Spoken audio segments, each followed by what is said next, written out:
Well, patuloy pa rin po nating bibigyan ng prioridad ang panukalang may direktang epekto sa pang-araw-araw na buhay ng ating pong mga kababayan. Kabila po rito, ang mga panukalang may kaugnayan sa food security, education, healthcare, digital transformation, public safety, at paglikha ng mas maraming trabaho at oportunidad para po sa ating kababayang Pilipino.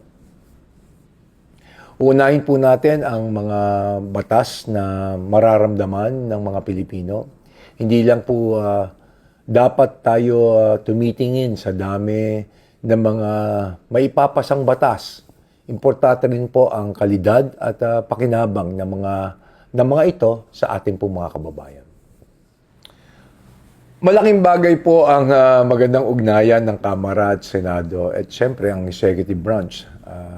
Sa Kamara naman po, patuloy nating pinapalakas ang mga committee system upang mas maging mabilis ngunit masusi ang pagtatalakay sa bawat panukala. Mahalaga rin ang maagang konsultasyon sa iba't ibang mga sektor upang matugunan agad ang mga issue bago pa man po umabot sa plenaryo. Ang layunin po natin ay hindi lamang mapabilis ang proseso, kundi higit sa lahat masiguring dekalidad at maayos ang bawat batas ng ating pong ipinapasa.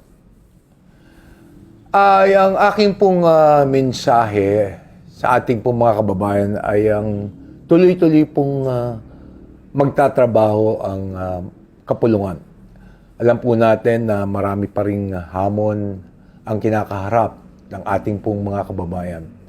Kaya ang bawat araw ng session ay pagkakataon upang makapagpasa ng mga batas na tutugon sa inflation, sa mga krimen, korupsyon, at pagpapalakas pa ng ating programang para sa publiko.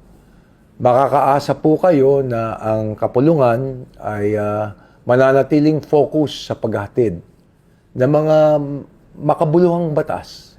Sa second regular session po ng 20th Congress, aasahan ninyo rin po ang isang bagong kongreso na may bagong pamantayan ng paglilingkod. Bukas, may integridad at may malasakit.